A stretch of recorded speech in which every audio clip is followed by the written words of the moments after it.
Well, now we are being joined, Matt and I, by Lauren Blanchard from the Congressional Research Service with an extensive background at the National Endowment for Democracy and other places in sort of democracy building in Africa, a real force of nature on that continent, on Capitol Hill, and a good friend of Brookings. And Kristen McKay, like Matt, a professor at St. Lawrence who specializes in presidential powers, executive powers, and with a large focus on the Great Lakes region of Africa, but also more widely. And so I'm going to pose to the panel the equally unfair question that we asked the senator to address, of sort of sizing up the state of Africa today with a specific focus on democracy, but also with an invitation to hone in on whichever aspects you would like. And I think we'll begin on the far side with Kristen and work this way. And just to ask for an opening take, obviously not a comprehensive assessment, that would be unfair. Let me just repeat one more word of introduction, because I probably was confusing in how I threw around statistics an hour ago in my introduction of Senator Coons. I'll just remind you of what Freedom House says about the state of democracy in Africa today. The assessment is that 10 countries out of 54 continent-wide are free, 21 are partly free, and 23 are not free. I'm not saying Freedom House has the whole thing figured out. And to the very good question from the professor at Catholic University, a country like Rwanda is in the not free category for some good reasons, but also some debatable reasons, as we were discussing earlier. And so that's the state today: 10 free, 21 partly free, 23 not free. That's a slight fall off from where we had been a dozen years ago, when in 2006 you had 11 assessed as free, 24 assessed as partly free, which was 3 more than today, and then 19 as not free. But it's still a dramatic improvement relative to 1990, if you want to take that as a measuring point, since it was the end of the Cold War, when we only had 4 free countries in all of Africa. So without further ado, and now Kristen, over to you to please tell us what's most striking in your mind and in your research about the state of democracy in Africa today. And thanks for being with us. Thanks for having me, Mike, and thanks everyone for joining us today. I think one of the things that I try to pay attention to is this question of, it's hard to really trace where the slippage is coming from sometimes. It's not necessarily obvious. There's not huge violations of constitutions and whatnot. And I think, thank you. I think what I've observed is really the growing use of what look to be democratic institutions on the outside that are then used towards non-democratic ends. Things like anti-corruption commissions. On the face of it, look like they're tackling corruption, rooting out issues, but can actually be used sometimes as political weapons to undermine opposition figures or take out people who are challenging, even from within the ruling party, the administration. Use of things like electoral commissions, setting up rules like this gentleman talked about, banning candidates. And certainly every country does deserve to set rules about who can be candidates, but often those rules are then designed specifically to target certain individuals rather than thinking about the broader strokes of eligibility. We look at things like growing bans on or restrictions against NGOs or civil society organizations, oftentimes in the reason being for security reasons, right? Wanting to make sure there's internal order, that protests don't get out of hand, but yet that then has a chilling effect more generally on NGOs, and I see a lot of civil society organizations moving away from democracy promotion, moving more toward development because it's less politically challenging to the administration. And so I think all of these things together, again, taking democratic institutions but changing how they're used, is one way that the slippage is happening. And it's having broader effects, too. If you look at Afrobarometer data that I think the senator mentioned earlier, there's this growing gap between citizens' democratic values that they hold and their perceptions of the quality of democracy that they are getting from their governments.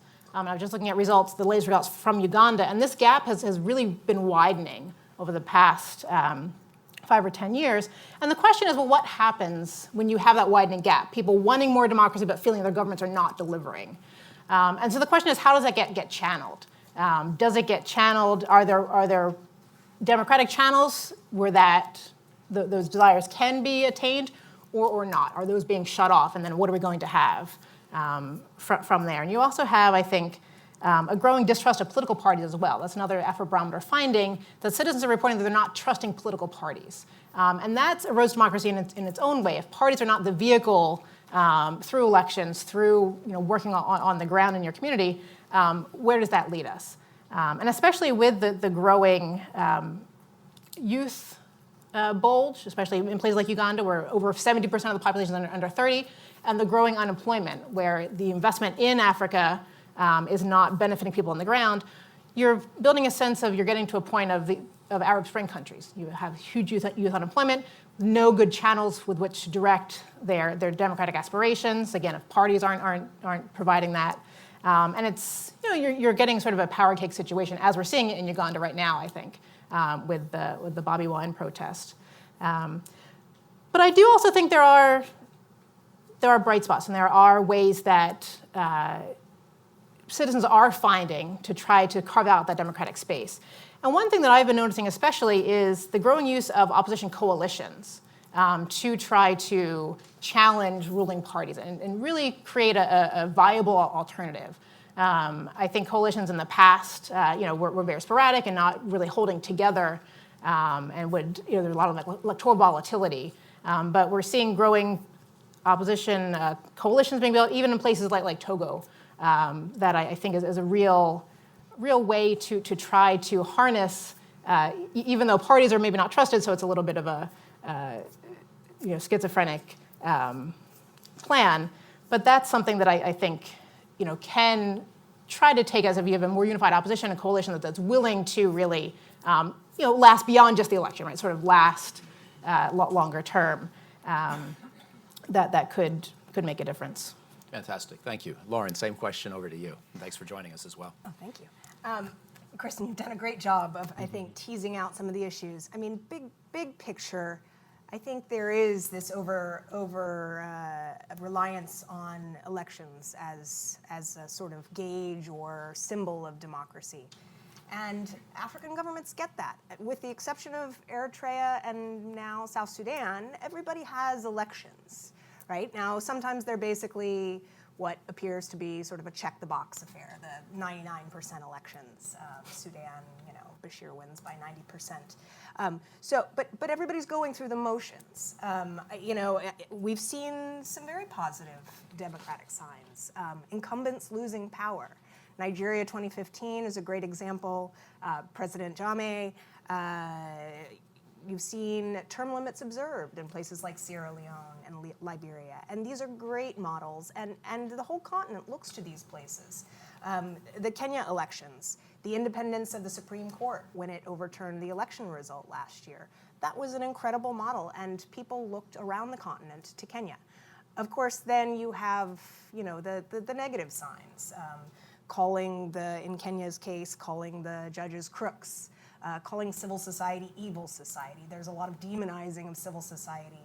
We're seeing right now in Uganda the government referring to NGOs as foreign-backed, as though it's this sinister thing, and as though the government itself isn't heavily reliant on the same donors for funding.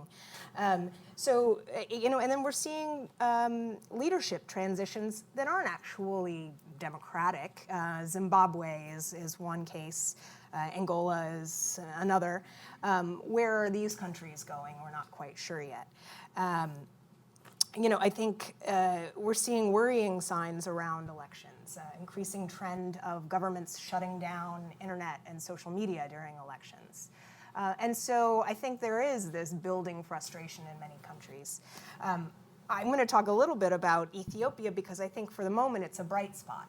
It's a case where you had such frustration with the rule of the EPRDF, long rule of the EPRDF, and a feeling that groups were not being heard, that they weren't being consulted, and this protest movement that built and the security force crackdown fueling that, 29,000 or more people detained. That built from late 2015 until early this year when we saw this sort of amazing shift with the incoming Prime Minister Abiy Ahmed talking about democracy as an existential requirement for Ethiopia. And his tone is completely different. He acknowledges that the government has tortured prisoners. He talks about how freedom of expression is critical. Now, he's dealing with an incredibly fragile situation right now, and every once in a while you see, oh, well, maybe this isn't quite working out, and the internet seems to shut down in places for a little bit. Then it comes back on. They've opened up 260-something websites, critical opposition broadcasts, ESAT, from here and abroad, people are able to access them in Ethiopia now. Earlier this week, there was a rally for the OLF, the Oromo Liberation Front, which has been fighting against the EPRDF for a few decades now. They were able to peacefully gather in the capital. There was some violence and trouble afterwards, but I think that's an incredible sign that the government acknowledged that what it needed to do was show some more opening to opposition and public voices.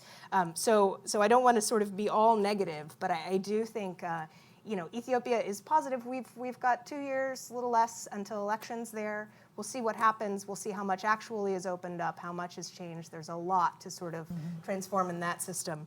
But I do think that we need to think farther beyond elections and be very careful about the way that elections are sort of talked about as a panacea. I mean, talking about South Sudan and this recent peace agreement, there's this segment of the peace agreement that talks about maybe having a referendum on how many states the country has in the next 8 months. This is a country with over 4.5 million people displaced, over 2 of them out of the country.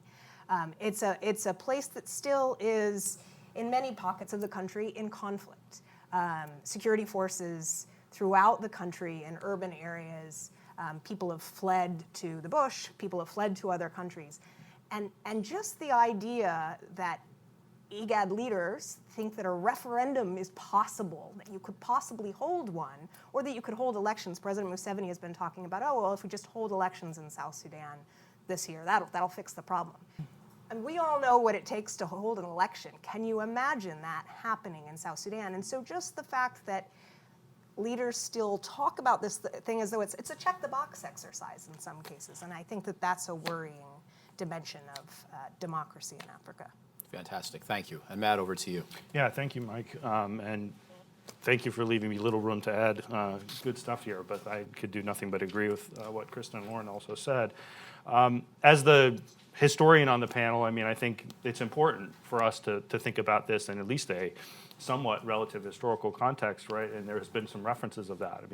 And the reference that this is not a one-size-fits-all issue, right? This is a diverse continent, local histories, local cultural ideas, beliefs, values matter, as well as the colonial legacy, right? Most African states have only had their first kind of national election in the 1950s, right? Or sometimes even later, right? So this is still a relatively young kind of process for most African states across the continent. But, African democracies have defied conventional wisdom, right? In the sense that there's been a lot of gains in places where it doesn't meet the sweet spot in terms globally, in terms of economic, middle-income country kind of modeling that people do around the world. There is, some vibrant effort. The senator, others referred to, when an election happens across many parts of the continent, there is a very high voter turnout rate, right? So there is enthusiasm. The Afrobarometer data shows that level of enthusiasm. So there's a lot to work with. But if we go back, I think there are a few lessons that we can learn that were from the 1960s and this point of the transition from the colonial period to independence, where there was this moment of optimism, euphoria, that was quickly met in a lot of places with a move towards authoritarianism. And I think one of the things I'd like to add is that we can almost think of the end of a colonial period as a post-conflict situation, whether there was a violent liberation struggle or not, right? There was a need for reconciliation, a need for justice. In most cases, that never happen. That conversation was often pushed aside in favor of, quote, national unity. And you see those tactics playing out. Those tactics have played out in Zimbabwe, where being against ZANU-PF is almost like being against the liberation struggle. They played out in Rwanda, where being against the RPF narrative of what happened during the genocide and et cetera has also been seen as almost treasonous. And in places like Kenya, where I do most of my work, you see constant efforts to try to uncover mechanisms and problems in the past, but almost never any follow through with any justice or reconciliation to be met with that. So if you think about this kind of context that was developed in the 60s, where we had this period for almost 30 years across many parts of the continent where the Cold War backed up authoritarian regimes, and they developed into these kind of gatekeeper states, as academics like to call it, where the access to economic resources, political power were through the very centralized, often overly through the executive branch of government. And that's a hard thing to dismantle, even when you have these reforms and progress, without any sort of sense that someone was punished or some reconciliation process happened for the wider community. So I think in a lot of places around the continent, there have obviously been places like the TRC in South Africa. You can have your comments on that, but it was a process that happened. But there are many other places on the continent where that is really an unresolved issue, and these historical notions of injustice are still kind of playing out in a contemporary framework. That's awesome. I don't know how they did it to say meaningful things about 54 countries all in 4 minutes each. But I'm just going to have one more question for the panel, and then we'll go to you. And I'm going to ask people to, now having framed the problem so well and mentioned a few cases along the way, to maybe bear down a little bit more specifically on one country. And it's your choice of which country, although, and each person can maybe take a country. But I'm interested, among others, just as a list of suggestions, in what's going to happen in DRC this fall, and whether you see any room for encouragement, any room for hopefulness, any room for U.S. policy being a little bit more forthcoming or forward-leaning. I'm interested in what people might say also about Nigeria, which is a quarter of the continent in terms of people, and we know it's sort of in this middle and along state of democracy where it does tend to have and survive elections, but as we've been saying, elections aren't the be-all and end-all, and that's certainly a quarter of the continent in terms of people. And any further additional words on countries like Kenya that you study, Matt, or Uganda that you mentioned, Lauren, or anything else? So let me just ask each of you to pick one country and tell us something about your view as to whether it's going better than you hoped or worse, and what we should do about it. And Kristen, we can start again with you if you don't mind. Okay. I might focus on Uganda because I have been sort of captivated recently by the protests there. And I think, and it seems to me it hasn't just been the detention and torture of a member of parliament, but a couple of things more recently in Uganda. The debate over and the passage of the lifting of the age limits so President Museveni can run again. That was certainly very contentious within the parliament. There was sort of physical altercations on the parliament floor sort of about this issue. It was very, very contentious. Other things that Museveni's tried to drum up support for recently, resolving some land issues. This was an idea he floated that really went nowhere. And so we definitely see kind of these things building up. I think fairly all of a sudden, well, not all of a sudden, but certainly within the last year, where all of a sudden the NRM regime seems a lot on more shakier ground than I think a lot of us had maybe imagined. And I think part of that, and I mentioned this earlier, going back to the idea of this sort of this youth bulge, I think the NRM has been able to hold on to power for so long because of their narrative about being the liberators, right? Bring stability to Uganda, and that has had resonance for a lot of people for a long time, especially in the West, but other places. But I think we're getting to the point where the generations coming up, they weren't born yet when Idi Amin and the Ugandan civil war is going on. This idea that the NRM as liberators doesn't ring true for them, right? And so that narrative is really starting to wear off. And I think that's something that, the administration, that's been what they've been hanging their hats on for so long, and it's not working anymore. And so now they're sort of grasping at straws, I think, and trying things that are not working.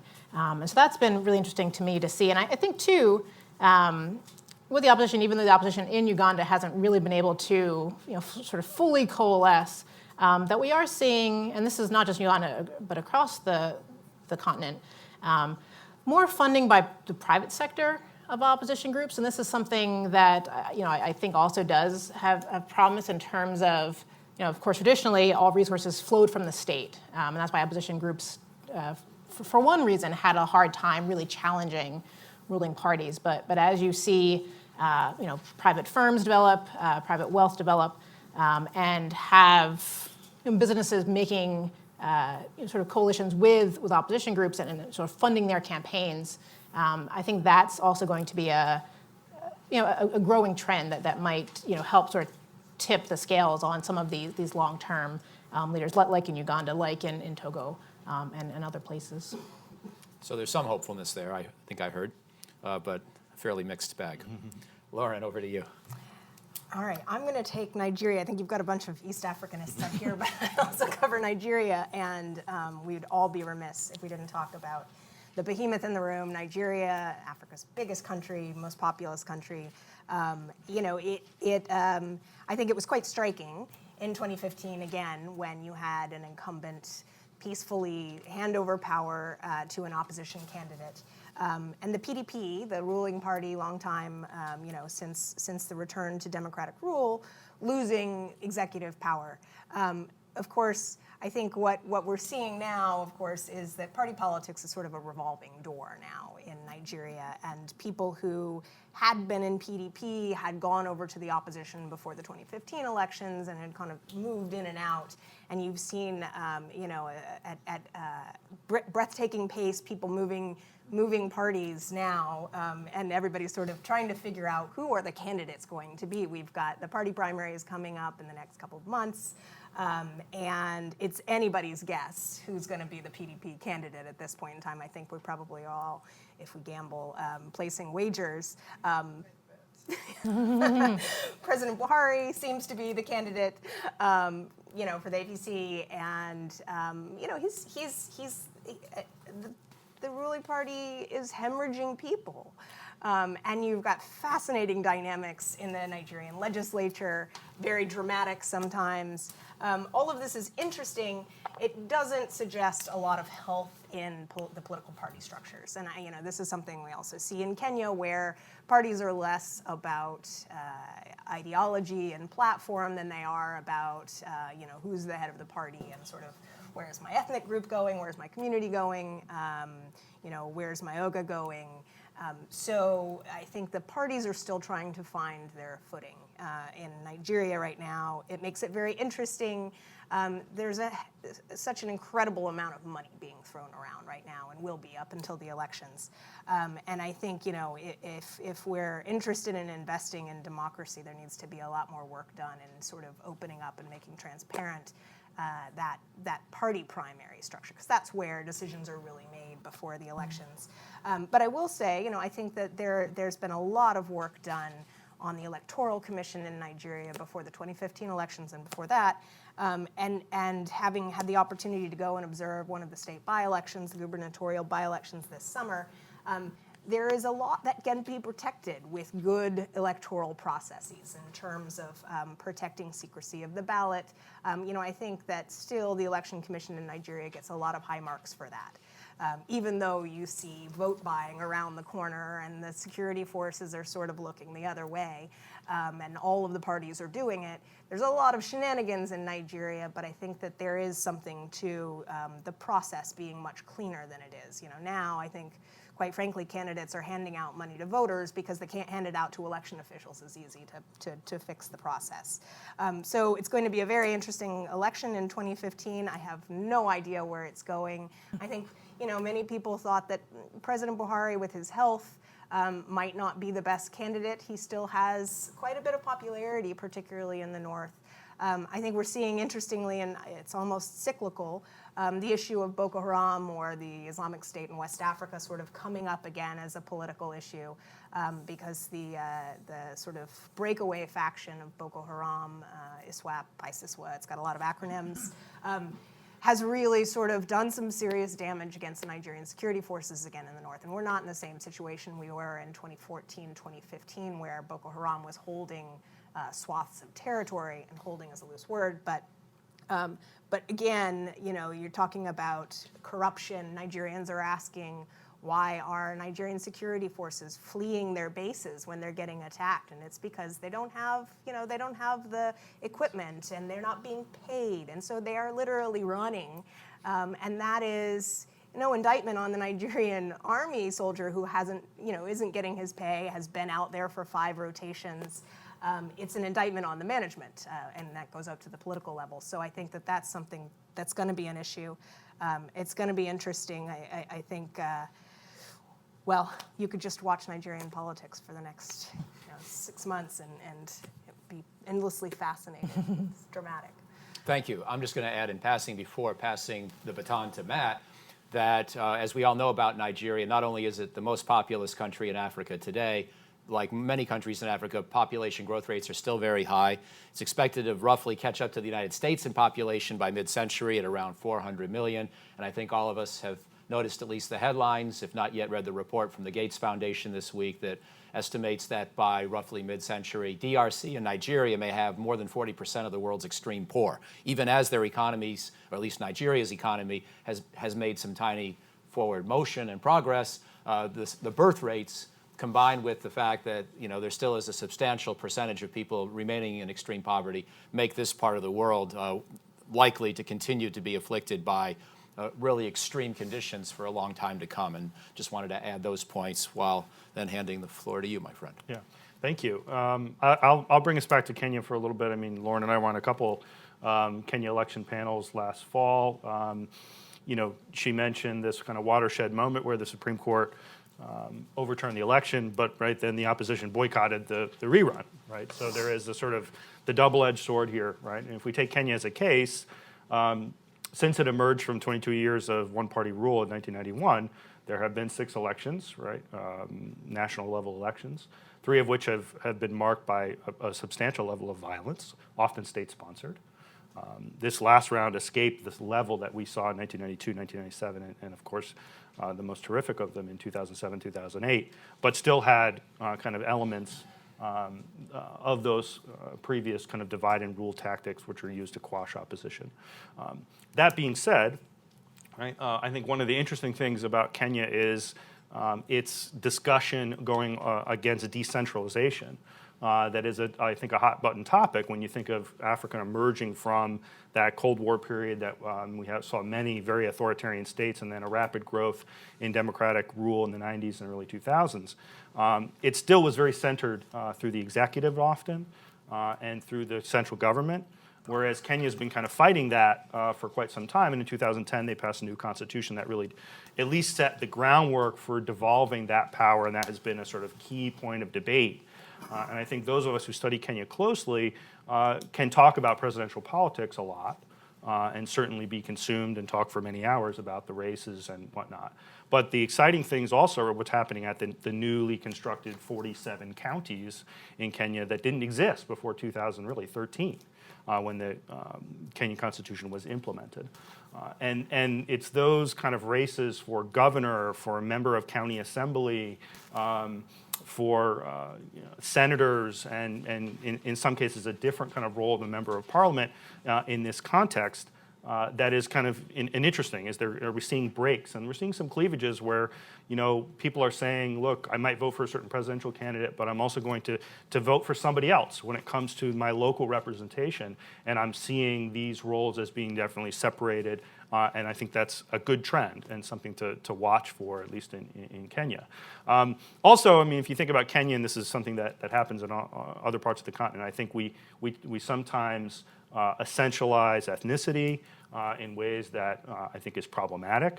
I was looking last year at some data from the 2013 election, although some problematic data perhaps about voting trends. But I think they got this basically right. If you look at the voting trends in the 2013 election, you might have seen coverage about different regional blocs voting in large numbers for one another based on the language that they speak. But when you look deeper, there's also some class level cleavages that you're seeing that are quite important. So in 2013, the opposition candidate got 8 of the 10 most unequal counties, won those pretty substantially, and 68% of the poorest counties in the country also went to the opposition. So that's not a narrative you heard a lot in the discussion of Kenyan politics or in Kenyan elections, that the poor in some ways are actually somewhat voting together, or those who are in those sort of most unequal societies are trying to address that issue. And I think that that's an important kind of piece of the question moving forward. Great, thank you. So we'll go to you now. I'm going to ask any of my colleagues who might hear me to see if we can get a little stronger air conditioning, because we haven't even gotten your questions yet, but it's already getting a little warm under the lights. But let's do three at a time, actually, and that way we'll see if there's a distribution of labor up here, and we can each respond to one or at most two. So I think I'll give the back half of the room a little bit more fair hearing this time, and we'll start with the gentleman with his hand up right there. Yes, please, and that'll take two more before we come back to the panel. No, I have a very short question. Please identify yourself, though. Yes, my name is Kadman Atamils from Ghana. I have a very short question. There seems to be a dominant feeling now emerging which says that elections do not necessarily mean that there is democracy. We all agree, but those of us who live in Africa today cannot possibly imagine any government that can aspire to being democratic, which does not, from time to time, submit itself to validation from the population. That is, go through elections of some sort so that the people can decide whether or not they can retain them or not. And my question is therefore a very simple one. Can you indicate one country that you know of which doesn't go through elections but is actually democratic? And what does that democracy look like? Because we think that elections are a very necessary condition to eventually moving towards democracy. Thank you. Other questions? All the way in the back. Right there. Good morning. I'm Scott Morgan with Red Eagle Enterprises. It's a freelance security and intelligence company. One question I have about the protection of democracy is you're starting to see certain repressive governments like Paul Biya in Cameroon hiring French mercenaries. You're starting to see Russian mercenaries active, like in Brazzaville in 2016 and in the Central African Republic now. So how do you, if you want to protect democracy, how do you defeat this practice? Thank you. And then should we take one more? Anybody else have a question? I think I had seen a hand up here in the very front row. So we'll come all the way up here, and then we may have time for another round, too. Good morning. Thank you, Mike, for all your effort on the African continent. My simple question, because they've covered Please everything. identify yourself. Oh, my name is Femi Akibi. I'm with Manchester Trade, and I'm a Nigerian. My question is, does any of the panelists see the use of disruptive digital technology in this African election, such as blockchain? Thank you. That's my question. Thanks. I'm going to begin this round, and then we'll go this way, because I'm just going to make one general comment in response to the first question, and others may want to tackle that as well. But I'm not going to do it in regard to Africa. I'm going to just mention another country I study, Iraq. And in Iraq in 2005, the United States made the huge mistake of equating elections with democracy. And it was seen as the exit out. And I don't blame the Bush administration exclusively, because this was sort of a Washington consensus that if we can have an interim election and then a constitutional validation referendum and then a new election after that, we will create a meaningful government which will give us a way to draw down the U.S. role. The problem is that politics aligned along sectarian lines and along strongman lines, and the elections made things worse, not better. So I totally agree with you, but I think it's important to hear the caveats. I did not hear anybody on this panel today oppose elections. But I think we need to get away from the notion that they are somehow the main magic solution. I thought Senator Kuhn's line was great. They are necessary, but far from adequate. But now, without further ado, to the actual panelists. Matt. Yeah, I'll just follow up on that. I mean, I think, we've been talking about this as elections and maybe as a watershed moment of assessing a level of democracy. But much more attention needs to be paid on the institutions that check. Particularly, certain powers and principles, right? So you look at the Supreme Court in Kenya, their decision, this is a watershed moment, a wonderful thing. But what's happening now about judicial reform, about backing up, about following up with that going on in Kenya? The discussion has moved away, right? What about the electoral complaints about the Electoral Commission that the opposition and other people brought to fray? What is happening as a process so that in the next election, 5 years from now or 4 years from now, there's going to be change, and very little attention is put in those interim periods. So I think the important thing is not to just focus on elections as that moment, but is to have that sustained focus on the institutional building, the capacity for courts or civil society, the press, et cetera, to offer points of dissent, right? And we can talk a lot about states that have elections that are really for show, right? And Lauren mentioned this, places that, where you get 99% of the vote, that's not really, there's no really point in having an election other than to say that you did, right? So that may be a place where, you might see stability from the outside, somewhere like Rwanda, but the idea of having a lot of political dissent there is very difficult. Lauren.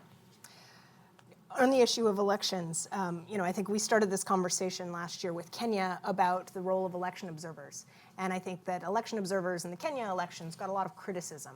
There was sort of an oversimplification or a perception of an oversimplification of the exercise, and a lot of quotes from election observers saying that the process on election day looked credible and looked free and fair, and that was a snapshot for the day, right? I mean, I was on one of those election observation missions, and they were saying that on election day things looked pretty good. Things got a little murky in the evening, and I think that election observers, I'll highlight the IRI-NDI observation in Zimbabwe that just took place as one of these. It's a very different exercise and a very different assessment, and they've been reporting throughout. They still don't have their final report out yet, but what they did was look at the whole process, the whole picture around the elections, and I think that was critical. For U.S.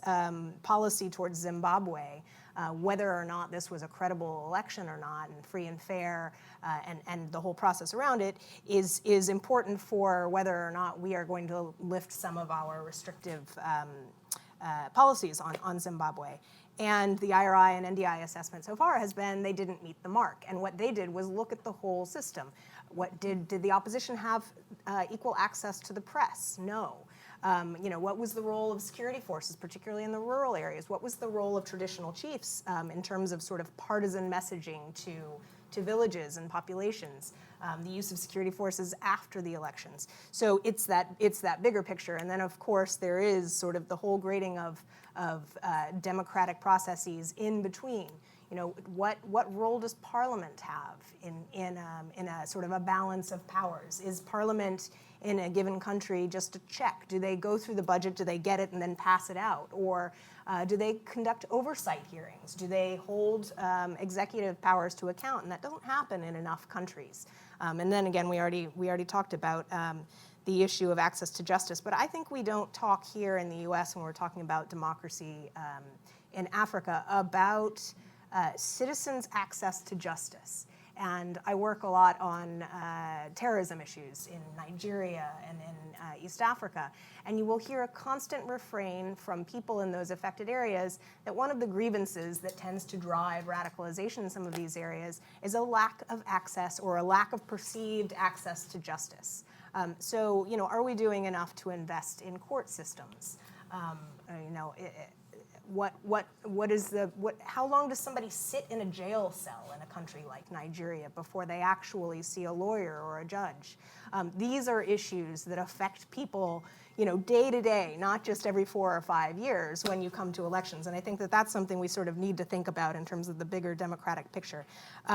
The role of digital tech, there's so much to say on that issue. I mean, again, going back to Kenya and Nigeria, there is sort of the outstanding question, and I'm waiting for either one of those legislatures to do some hearings on the role of countries like Cambridge Analytica in grabbing sort of social media information and using social media to push out political messages. I mean, I think that's something we focused on a lot here in the United States, but it's happened in Africa, and it's going to probably continue to happen in the latest iterations of those companies.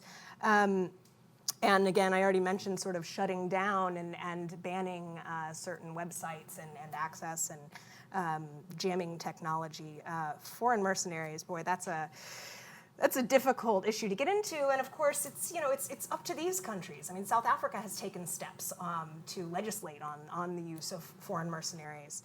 A government that is using foreign mercenaries probably is not going to legislate on the use of foreign mercenaries in its own country. We're seeing, this sort of. There've been a lot of news stories lately about Russian mercenaries in the Central African Republic, potentially in Sudan. These countries are not exactly bastions of democracy that we can sort of talk about how they legislate that process, but it's certainly something to be concerned about. Of course, these governments can also use their own militias. Sudan, before it was using, they're still predominantly using their own militias for things that they want to do. So I think it's wrapped up in that broader use of how does the government use its security tools. Fantastic. And Kristen? Sure. Yeah, so the others talked about the election question, so maybe I'll try to touch on the mercenary, the security question, although I must admit this is not an area of expertise for me. But I think the big thing that I see is just the question of accountability, right? Who are these mercenaries accountable to? Certainly not the populations, and I think that's where it becomes such a sort of a scary prospect, their growing use. But I think Lauren's right, that it's not necessarily just mercenaries, it's also these sort of elite presidential guards that have been developed in lots of countries who are not accountable to the larger military structures, seemingly only accountable to the executive, that are also, I think have been used, like she was saying, in a lot of ways that we see as problematic. I think the non-accountability is an issue, and we can see times when the regular military that has some accountability at least is a better option. And I think Burkina Faso is one example. When the term limits question came up, and the military, clearly the regime wanted the military to quell the protests, and the military basically said, no, we are also accountable to the people. This is the people's movement. And mercenaries, will certainly not sort of weigh those options and sort of see the debate and side with the population when public opinion was turning. And so, absolutely, a growing concern. So, time for the lightning round, and this will be it. I think I saw one or two hands that were up last time.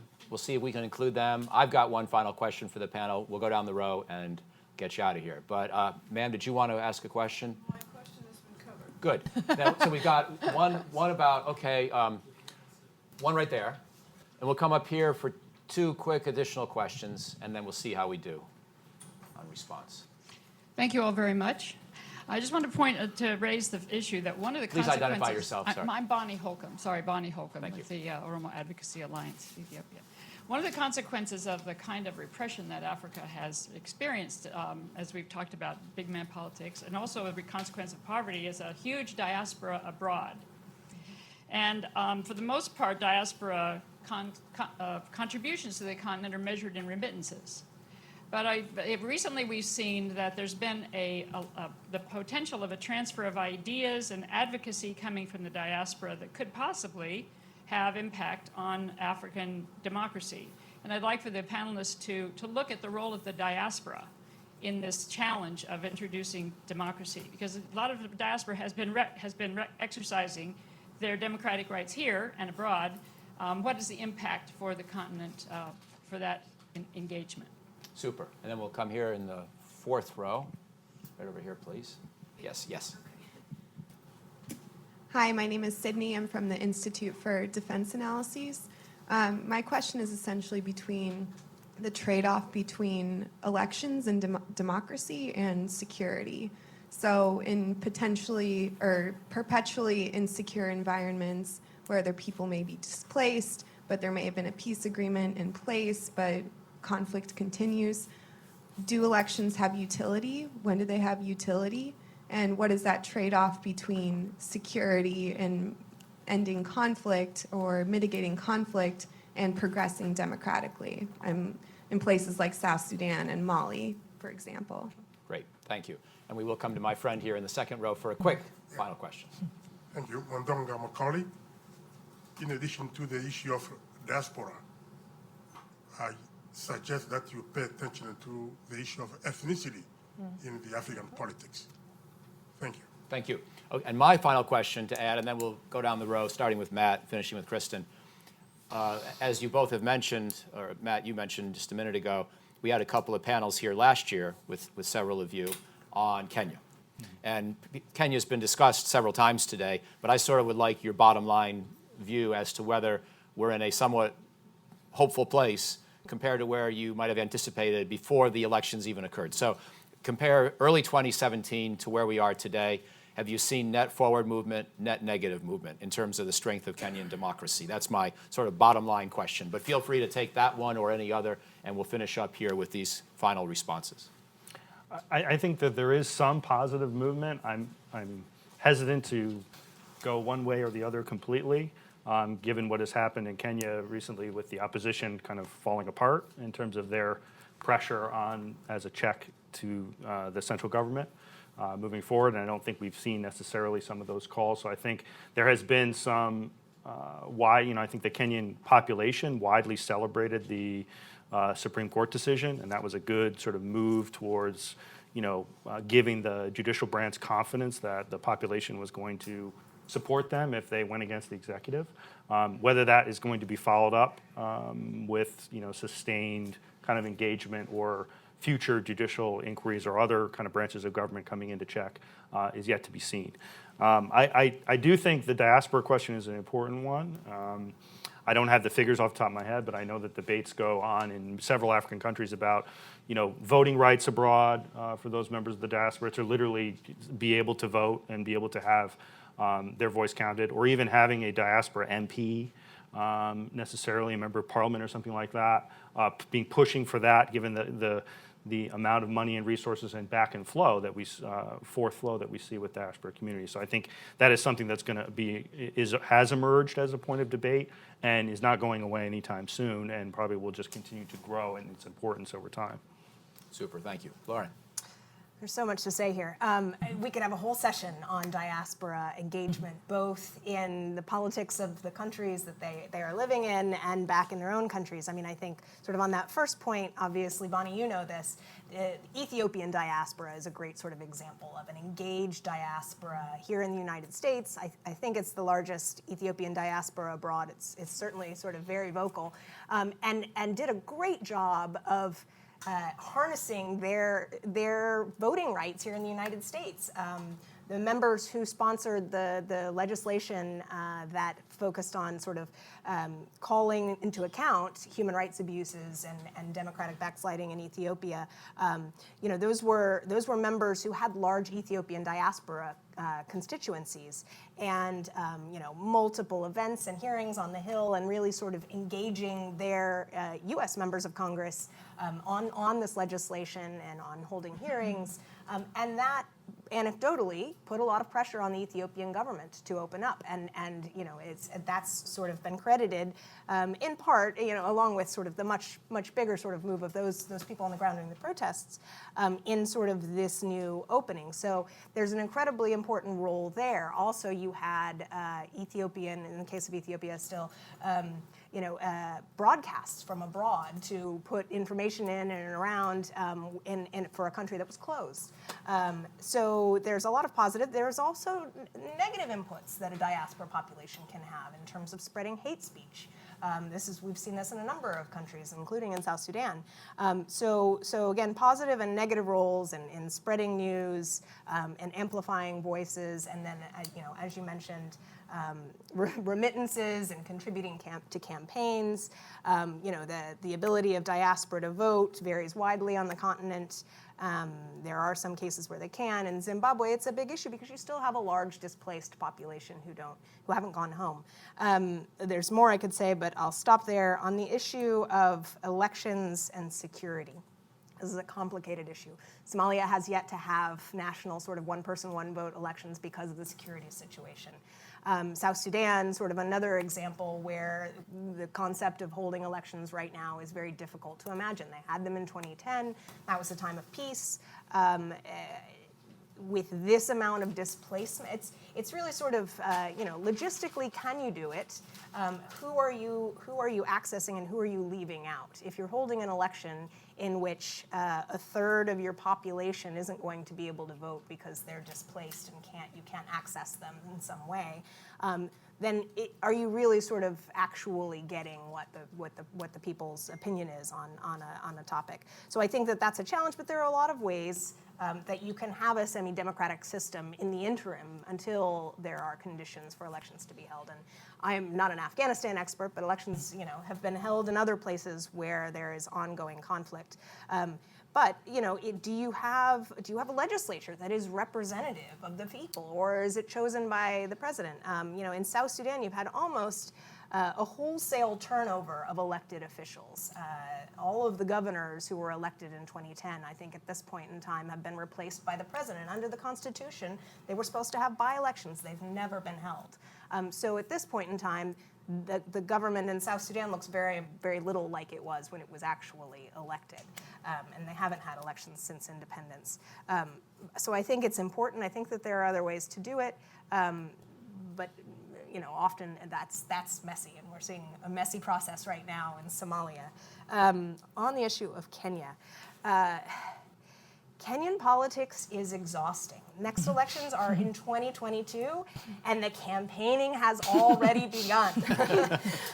And so I don't know whether or not that's a positive or a negative. I think for many Kenyans, it's a negative. It's exhausting. And who is the sort of leading candidate is probably going to change many times over. I think what's worrying is the way Kenyan politics works. That also means there's going to be a lot of sort of money and wheeling and dealing. And right now, the government is on their latest anti-corruption kick. This is all well and good, unless the targeting ends up looking political. And there are certainly a lot of allegations from different political leaders that it does appear political. Interestingly, they're going for some big guns. There are a number of governors and former governors who have been investigated and in some cases charged with corruption offenses in Kenya. That's an interesting thing. I think we still have not resolved, and I'm still concerned by a number of the things I was concerned about at the beginning of this year. Yes, we had this handshake between opposition leader Raila Odinga and Uhuru Kenyatta. It's still not clear what that means. Raila Odinga seems to have an interesting sort of diplomatic presence now and sort of important personage position in office. He was supposed to be here. Maybe he could have explained a little bit better what this all means for his constituency. But it's not clear that the people who voted for him are getting out of this what they wanted. There's a new poll that just came out in Kenya that shows that as many as a third of Kenyans don't know where they're getting their next meal, or worried about whether they're going to get a meal for the day. And that's a large number for a country like Kenya, where the government talks about sort of its economic growth. That number, a quarter of all Kenyans, goes up to a third for Nyanza, which is opposition leader Raila Odinga's home area. So there are a lot of unmet needs, I think, for many Kenyans, and I'm not sure that they feel like the process is actually getting them what they want, other than sort of a regular theater of things. There are a lot of questions about the railway that's been built and big spending on infrastructure projects, and whether or not that money was transparently spent, whether it was a good use of money. And the threats to the judiciary, I'm not sure have gone away. There are a lot of concerns about budgeting for the judiciary. The budget for the judiciary has shrunk. There's this ongoing drama with the Election Commission. And so a number of concerns. The Deputy Chief Justice of the Supreme Court is currently facing corruption charges. And that's a fascinating thing. She, if you guys follow that, she was the one who had her driver shot at in the midst of the second round drama. She was an important voice in that ruling. And now she's under fire, and she interestingly has something like 24 lawyers, many of whom are prominent opposition senators and MPs. But I think Kenyan politics is still sort of the drama and not necessarily as much deliverance, I think, as many people would like to see, although at the local level, that is a different story from county to county. Great, thank you. And Kristen. Sure. So first, just to acknowledge the question or the comment from the front about the role of ethnicity. I think probably all of us would agree that certainly is not. We didn't mean to imply that that's not important. It certainly is. I think what I've been most interested in, though, about that question is kind of a divergence. Some countries where political parties are still largely formed around ethnic cleavages, and then others where they're not. They're becoming more and more formed around maybe other cleavages or other interests. And I think that'll be an interesting trend to watch going forward. And then finally, very, very quickly, the question about the trade-off between democracy and security, places like South Sudan and Mali.